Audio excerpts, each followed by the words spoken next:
thank you. Stephen Lowe has joined us from Edinburgh for a discussion on what's happening in Scotland after Nicola Sturgeon's resignation this week. Stephen's writes for the Morning Star and is also attending the Scottish Labour Conference, as I say, in Edinburgh. Now, Stephen, what I was a bit surprised about, obviously, it was a bit of a shock about Nicola Sturgeon resigning at all, but this story has come up that Labour is doing particularly well in Scotland, and I'll just show this tweet from Anas Sarwar. Change is coming. It's a picture of him and Keir Starmer looking like a couple of managers of a supermarket, and it says Labour almost neck and neck with SNP in next general election. Why would SNP be coming to Labour? The opinion poll you're talking about is about Westminster voting intention, and it puts Labour within 2 points. The SNP are still ahead, but Labour are in second place, which hasn't always been the case, by 2 points. This, and it's quite significant, the fieldwork for those polls were done before Nicola Sturgeon announced that she was going to go. To be frank, I was more optimistic about Labour's chances before Nicola announced she was going to go.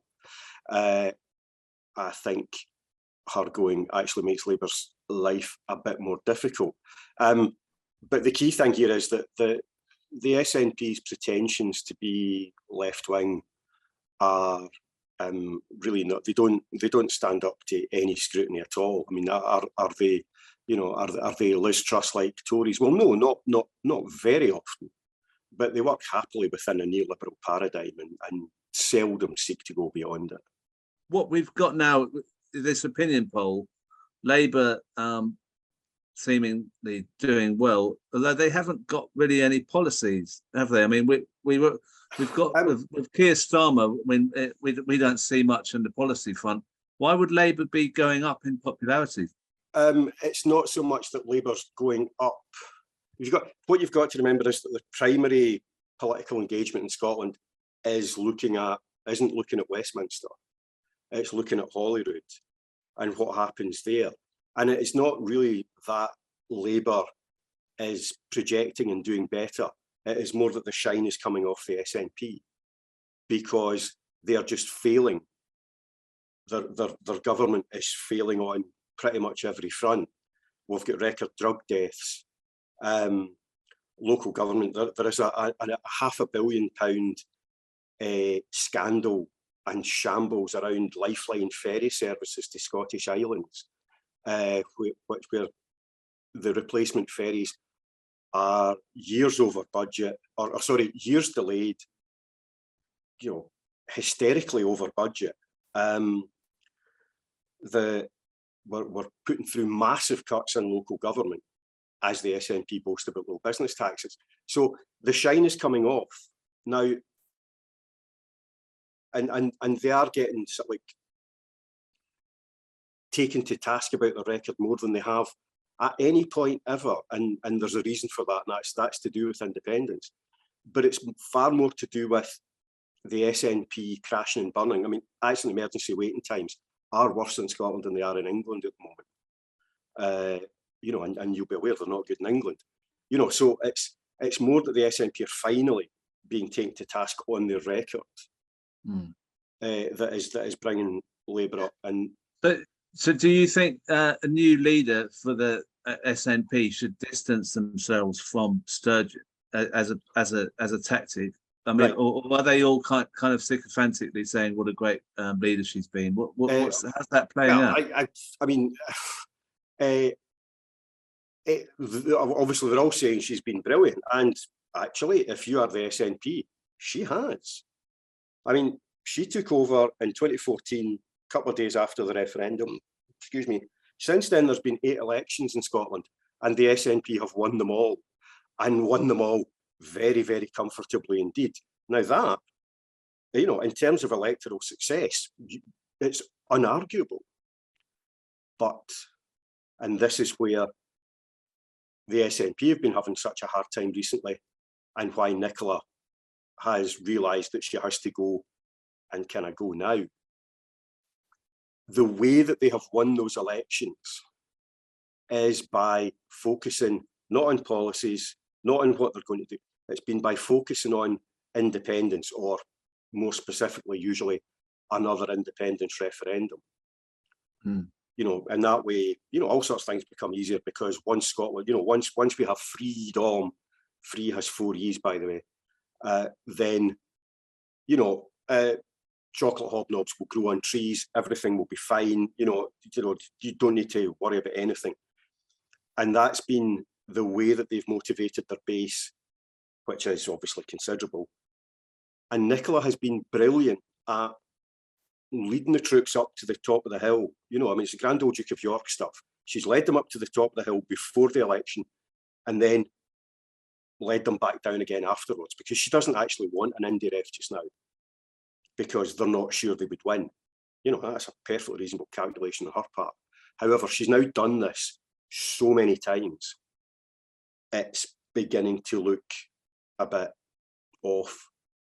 So in November, the kind of latest version of this strategy was, she was saying that because they couldn't get an independence referendum out of Westminster, they argued, Nicola proposed that the next UK general election would be fought by the SNP as a de facto independence referendum.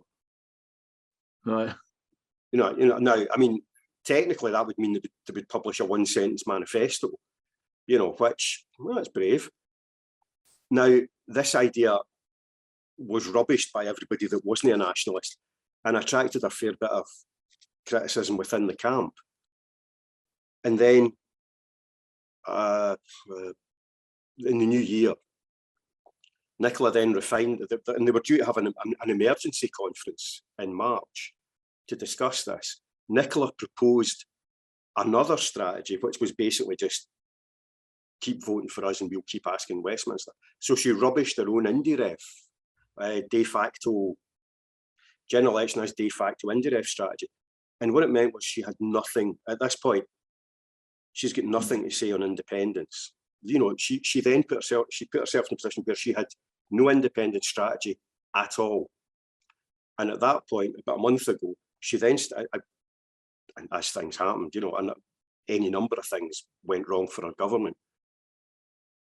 And, you know, she couldn't crush dissent in her own party in the way that she normally would. And equally, she couldn't divert the press and media away talk of independence. And it's just all kind of built up. So while she might have been planning an exit at some stage, she certainly wasn't planning to go this week. But that's what's happened. And it's fundamentally, it's because she doesn't have anything, she no longer has an independent strategy. And if you're leader of the SNP, you need that. What's morale like in the Labour Party? I mean, down in England and Wales. I mean, in Wales it's different, but in England definitely there's a lot of people on the left who are leaving. They've been shown the door effectively. What's the feeling like up in Scotland? Similar things have been happening here in relation to parliamentary elections as have been happening elsewhere, and that has annoyed people. I don't think the situation is quite as stark as it seems to be in England. So I don't think you're getting the same levels of anger either. In terms of the party as a whole, obviously Nicola's announcement this week was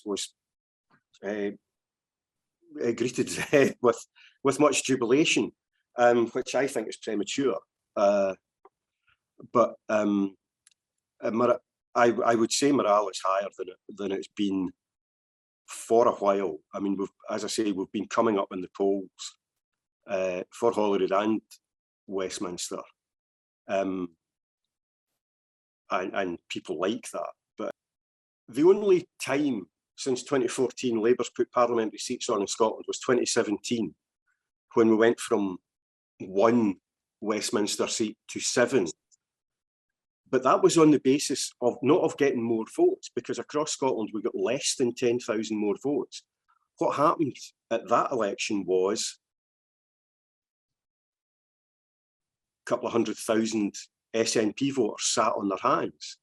They just never turned out. And that 2017 election was the only one where the SNP weren't pushing a big vote for us and you'll get another independence referendum. And there was a disenchantment with them not pursuing their message of freedom. Now, where I think there might be, and this is an unfashionable view in the gathering that I've just emerged from, I think Nicola going makes a repeat of that more difficult. The big fear in the SNP is not that other parties will take votes.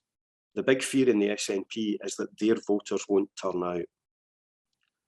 Now, if the SNP went into the next Westminster election with Nicola as the leader, they could not credibly look like either a party of change or a party of independence. And that would, so that would fail to enthuse their electorate. If they get somebody else in, which they will, I'm not sure who that will be. And to be frank, none of the choices are, there's no standout candidates, and trust me, there's no standout ability there either. But I will confidently predict that whoever wins that election will be the person that bangs the freedom drum loudest. And that will be their big pitch. I mean, it might not be a very credible pitch about how they will deliver freedom, but that's what they will focus on. And that may, not certain, very few things are, but that may be enough to motivate enough of their base to just stop Labour making a breakthrough.